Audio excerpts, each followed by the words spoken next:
Welcome to the Old Time Radio Westerns. I'm your host, Andrew Rhynes, and let's get into this episode. This episode's going to be The Lone Ranger. Original air date is April 26, 1944, and the title is John Ritchie. Let's get into it, and thanks for listening.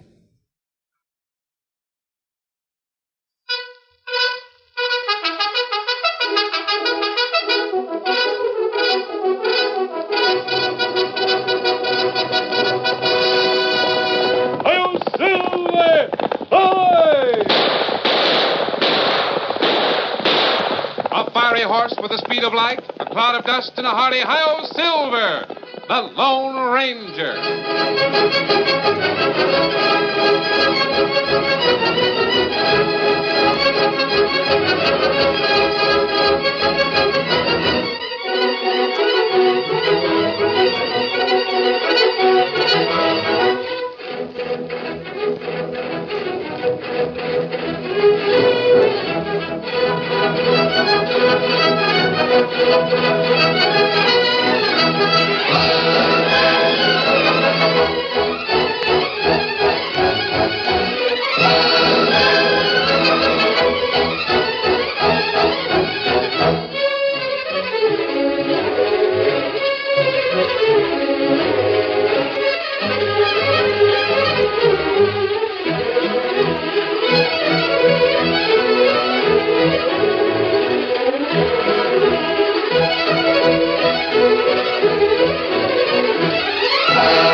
With his faithful Indian companion Tonto, the masked rider of the plains led the fight for law and order in the early western United States.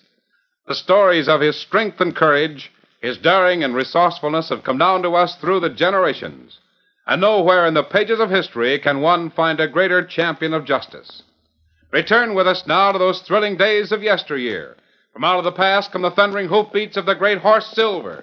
The Lone Ranger rides again. Come on, Silver! Hurry, big fellow! I'm Silver! Ahoy!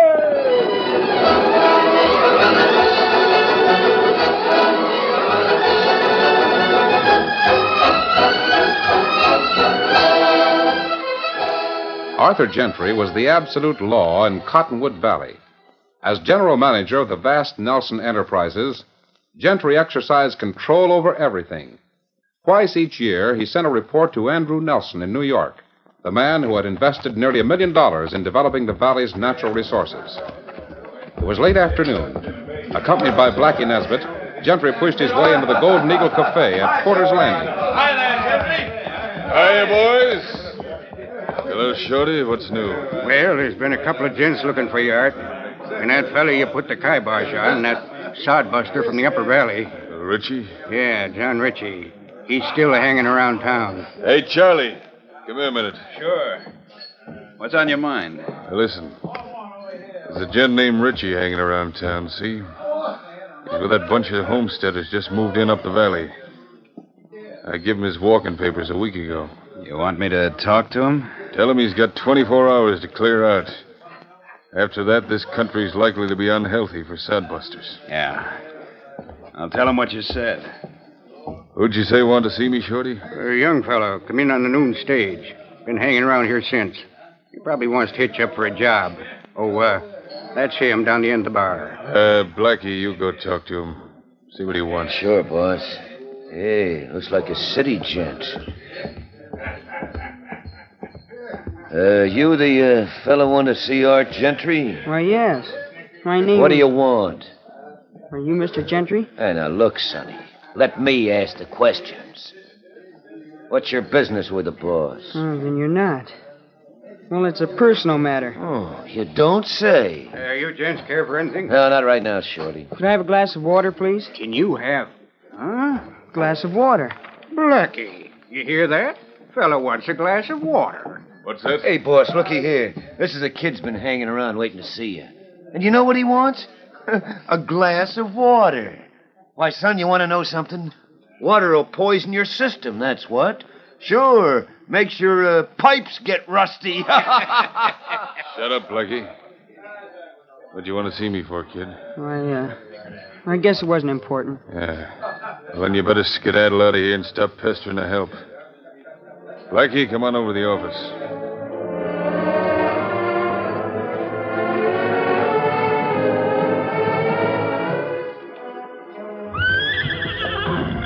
Hey, mister. Your name Ritchie? Huh? Oh, sure. What's on your mind, Jones? You know me, huh? I reckon I do. You've been pointed out before. Charlie Jones, gunslinger on Gentry's payroll. Well, there's lots of different ways of making a living. Uh-huh. Around here, homesteading's going to be a bad way to make a living, mister. Well, maybe. No maybe about it. You better stop messing around, putting things in that wagon, and hear what I got to say. Save your breath. You're going to tell me to clear out of Cottonwood Valley. Gentry's orders. Well, I ain't going to budge an inch, see? There wasn't any mail, Dad, just a Oh, pardon me. This is Charlie Jones, Mary. He works for Art Gentry. Oh, I see. Mr. Jones was just telling me there ain't no future in farming. Says we ought to listen to Gentry's advice and move on. Gentry? Who does that man think he is, ordering people about as though they were animals? Now go on back to your boss and tell him we're staying. And tell him there aren't enough Andrew Nelsons or Art Gentrys in the world to make us move. Well, We know you're a tough hombre, Jones. You and Blackie Nesbitt and the rest of the Gentry's gang. But you can't win, fella. Not in the long run. No? It just ain't in the cards. You see, you fellas, you're on Gentry's payroll to fight for money. With us, it's different. How you figure? Because us homesteaders are going to fight for our families and our homes and the hard work we've put in getting started out here. You tell Gentry that for me. Come on, Mary. Let's get out in the country where the air is clean.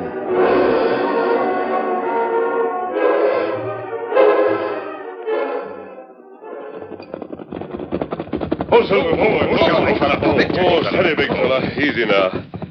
Looks like a homesteader's cabin. And take these canteens and ride over there. See if you can get permission to fill them at the spring. Yes, sir. Come on, Victor. Homestead look plenty good. Gonna plant corn, make good hayfield, too. Yeah, some of these homesteaders are mighty industrious. Credit to this new country. Others Plenty no good troublemakers. That could apply to any group of people anywhere. There are sections of this country that will never make good farmland. Still, the homesteaders go in, tear up the sod, and the land, which is only fit for grazing, turns to dust and blows away. Can't blame the ranchers for being mad about it.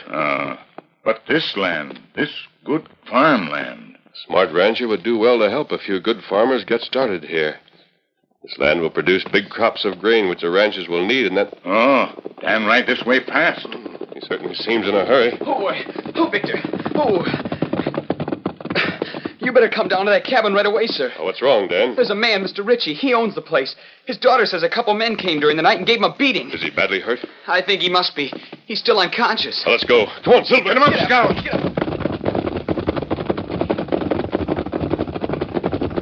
Oh, Silver, You didn't tell me your friend was an outlaw. But he isn't. You see... Well, we'd like to help if we can. There's nothing you can do. Now, let me look at your father and tell me what happened. There were two men.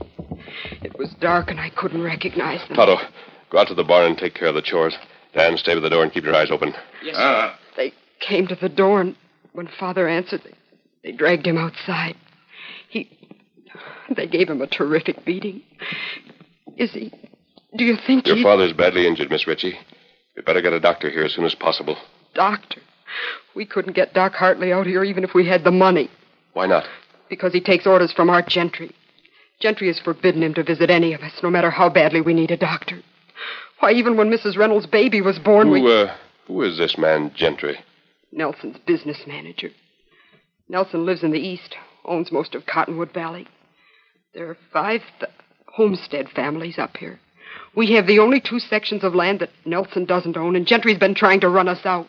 Do you think Gentry was responsible for the attack on your father? I'm sure he was.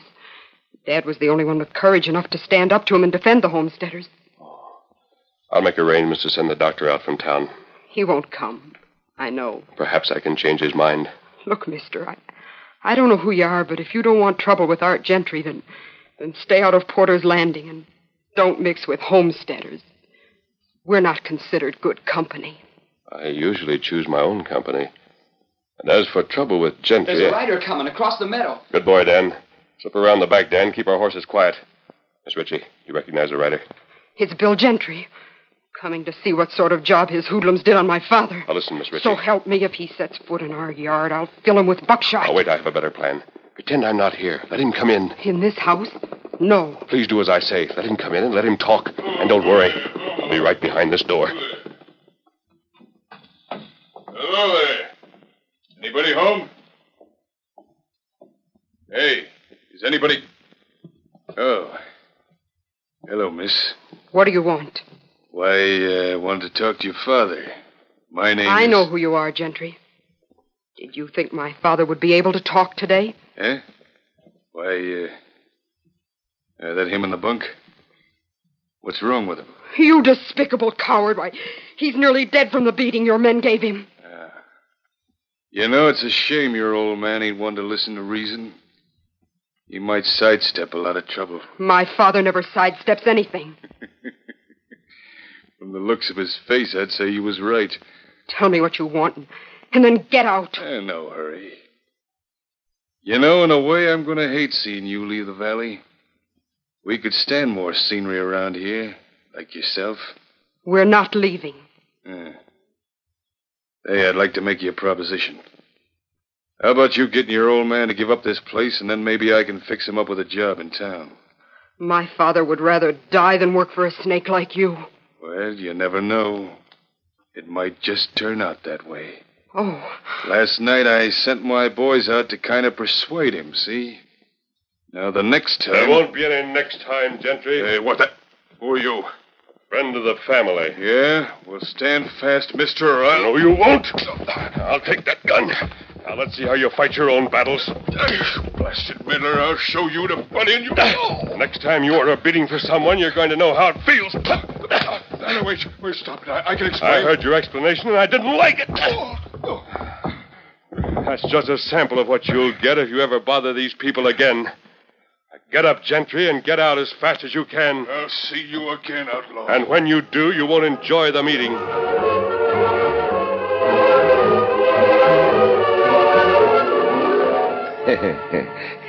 You should have seen that sodbuster squirm. Me and Slick really give him a going over. Uh-huh. I can imagine. Hey, he wouldn't give in, though. So we just kept a-pounding him till he passed out. Shut up, Blackie. You make my stomach sick. You'll get used to it, kid. Plenty of fighting if you stick around here. Fighting? Why, you four-flushing windbag, do you call that fighting? A couple of hombres like you and Slick beating up a gent like John Ritchie? Wait a minute. What did you call me? You're a four-flusher, Blackie, and a windbag. Also a polecat, a sidewinder, a snake, a coyote, and...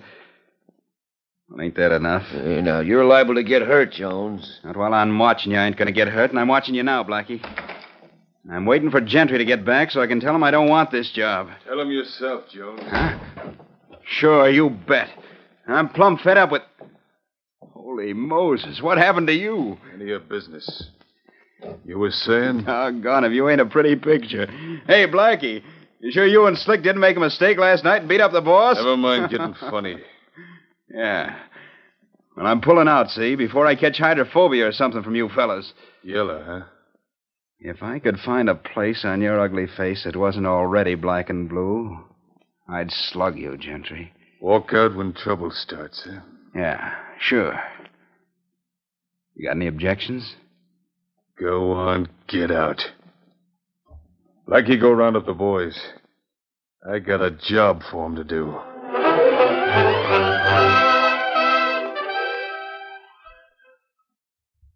The curtain falls on the first act of our Lone Ranger story. Before the next exciting scenes, please permit us to pause for just a few moments.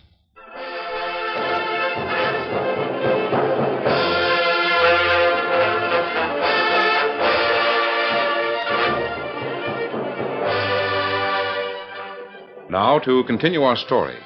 Standing in the doorway of the small cabin she shared with her father, Mary Ritchie stared unbelievingly at the sight of old Dr. Hartley riding toward her. Quickly, she glanced at the still unconscious form of her father in the cabin and then ran forward to meet the doctor. Oh, Doctor, I'm terribly glad you've come.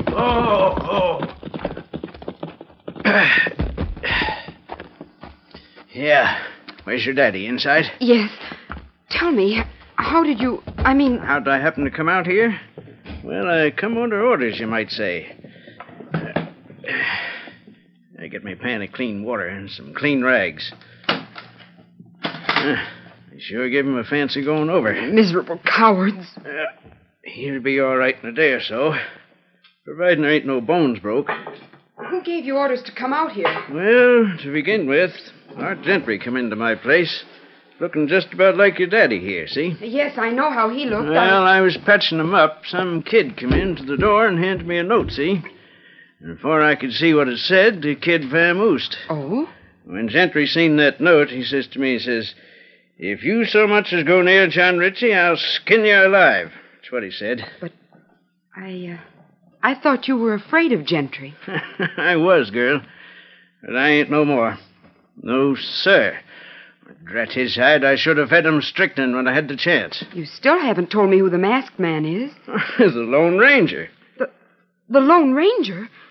Do you mean that masked man who was here is the Lone Ranger? Why, sure. And he's the fella who's going to give that Gentry card their comeuppance. That is, providing he don't get shot in the back.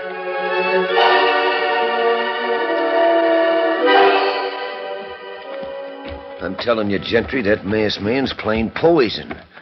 If we don't get him pronto, he's going to spoil everything for everybody. Don't worry your head. We'll get him. We know he's got friends, see? So from now on, we're going to keep a special eye on every stranger in town. Besides, I got men out watching the trails leading into town. Huh? Yeah, that's a good idea to keep... Hey, speaking of strangers, look yonder over by the water trough. There's that kid that came into the Gold Eagle looking for you yesterday. Yeah. Hey, let's go talk to that button. I've heard there was a kid traveled with a masked man. This might be the one, huh? Hi, Sonny. Hello? You're a stranger in town, ain't you? What of it? Oh, nothing. Except that I kind of like to know who's who around here. What are you hanging around town for? I'm waiting for someone. Someone, huh? Just who would this someone be, Sonny? Maybe he's waiting for someone to give him a drink of water, huh? Yeah. And maybe he's waiting for the Lone Ranger. How about it, kid? Let me go, you. You'll be sorry for pushing people around, Mr. Gentry. Wait and see. Hey, let the kid go, Gentry. Why aren't you big on somebody your size? Lay off the kid, you coyotes. Well, now, if it ain't the brave Mr. Jones. Sure, we'll let the kid go. He's been hollering for a drink of water ever since he got to town. So here's where I give him one. Have a drink, kid. Don't forget to leave some for the horses. Big bully. If I were a man, I'd... Tell me, son, what would you do to this big ox if you were a man? Why, I'd throw him in that horse trough and soak him good until the water run out of his dirty ears. Oh, shucks, I can do that much for you. Come on, Blackie, let's see how big a splash you make. Hey, lay off me, Jones, or I'll hit somebody. Now watch me, Sonny, and see if I do it right. Hey, set me down. Put me down, I said. Sure, Blackie. With pleasure.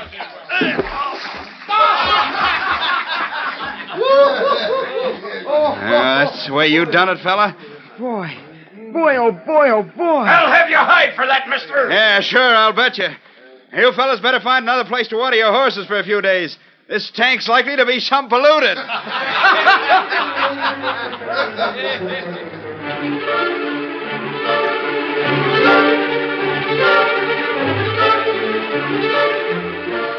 In his hotel room, Charlie Jones, former gunman on Art Gentry's payroll, listened with growing excitement to the story his young friend had to tell. Holy jumping prairie dogs. Phew. Listen, kid, you and me got to make tracks pronto. What? How do you mean? Well, doggone, what a cleaning this crowd is going to take. Come on, kid. You and me are riding up the valley to the Ritchie Homestead.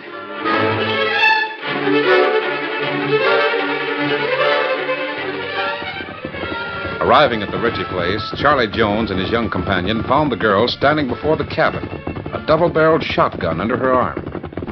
Yeah, better take it easy.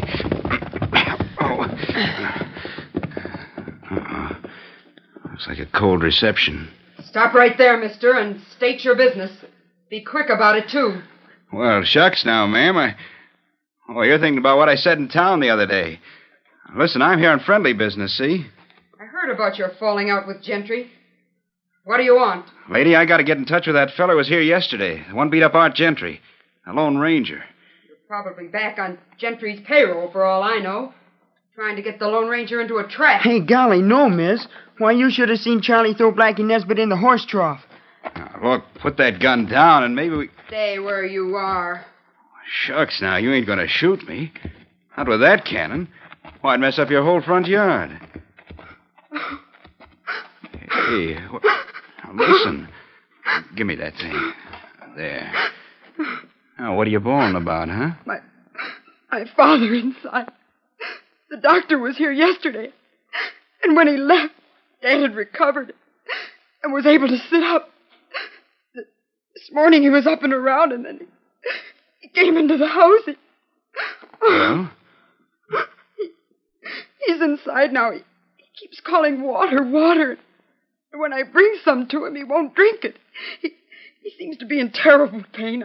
I don't know what to do. I can't reach Doc Hartley, and... Please, miss, let me go in. Maybe I can help. Yes, you may go in.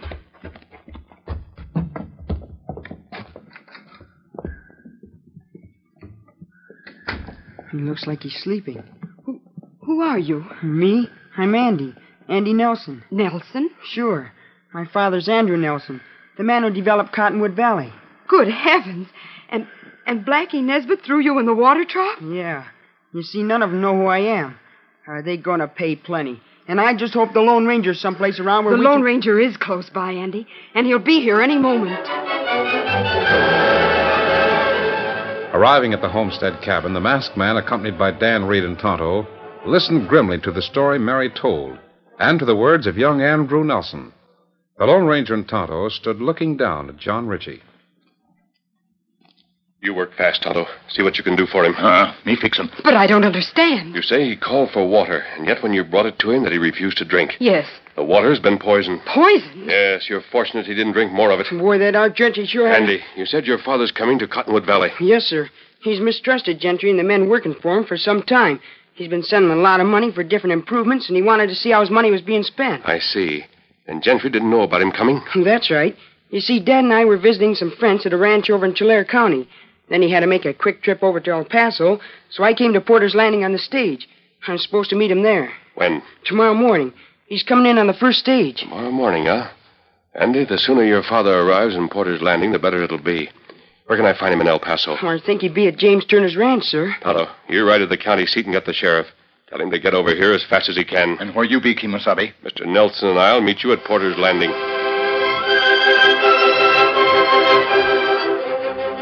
It was late that night when two riders reined up in Porter's Landing.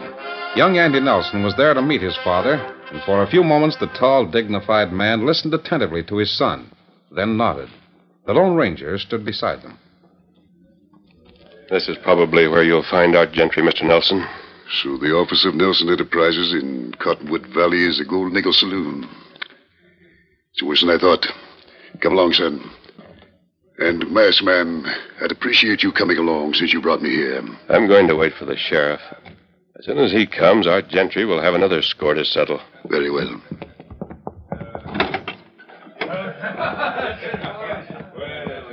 Yes, sir. What can I do for you? You going to have... Hey, ain't you Mr. Nelson? I am, and I'd like to see Arthur Gentry immediately. Why, he ain't here. He's out of town. Then I'll wait in his office till he returns. But, Mr. Nelson, you can't go in there. That's the boss's private office. I'm the boss, Mr. Bartender. Why, Mr. Nelson. Mr. Gentry. Why, well, this is quite a surprise. Yes, isn't it? Mr. Gentry, may I introduce my son, Andrew Jr.? How do you do, Mr. Gentry? Pop, That other fellow's Blackie Nesbitt. Pleased to meet you, Mr. Nelson, I'm sure. The feeling isn't mutual, I'm sure. Gentry, I want to go over your books immediately. Well, Mr. Nelson, that's what's kind of hard, you see. It's such short notice. You should let me know you was coming. My son was to have done that. However, since you were so unnecessarily rude to him, it's fortunate he didn't. Now, let's see your books. Well, they're over at the bank. All right. Come in, Sheriff. Hey, what is this? Tonto. Give me that bottle of water. Here. Thank you. We brought a present for you, Gentry. Huh? What? A bottle of sparkling, clear spring water from the Upper Valley. From John Ritchie's homestead. Care for some? No. How about you, Blackie? Remember what you said, Blackie? Water will poison your system. Go on, have some. I don't even know what this is all about. If either of you will drink this water from John Ritchie's spring, all of it, the sheriff and I will leave, and you can settle your business with Mr. Nelson. Well? Go ahead, Gentry. Drink it. It won't kill you. Or will it? Keep your hand off that gun, Nesbitt. Now, that's what I call throwing lead. Gentry, you poisoned Ritchie's spring. I never done it. Blackie. You double-crossing snake. Blackie did it under orders, right? I don't know. Yes, you do, Gentry. I'll talk. I'll tell the whole rotten setup. Both of you are under arrest for conspiracy. Conspiracy to defraud and murder. And now there's something more I want to say. Go right ahead, Mr. Nelson. Sheriff, I owe an apology to everyone in Cottonwood Valley for letting myself be duped by these men. Yeah, they had me hornswoggled, too. I'm not going back east until I've squared myself with these people, especially the homesteaders. Most of all, I want to see John Ritchie. He was the man responsible for my coming west. You'll have to go out to his cabin to see him, Mr. Nelson. He won't be able to be up and about until he recovers from the effects of the poisoned water. Let's be on our way, Tonto. Adios, Sheriff. Goodbye, Mr. Bye. Goodbye, sir. Maybe I should have arrested him, wearing that mask and everything. But doggone it, he didn't talk like no owl hoot. Arrested him? Gee whiz, Sheriff. He's the Lone Ranger. Get him up. Stop.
The story you have just heard is a copyrighted feature of the Lone Ranger Incorporated.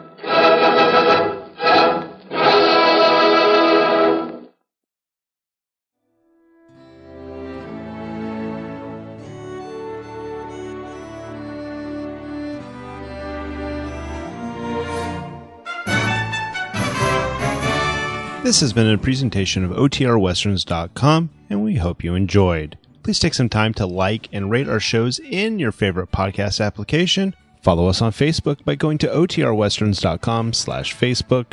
Join in the conversation by going to OTRWesterns.com/Discord. And don't forget to send us an email, podcast@OTRWesterns.com. This episode is copyright under the attribution, non-commercial, share alike copyright. For more information, go to OTRWesterns.com/copyright. Have a great day, and again, thanks for listening.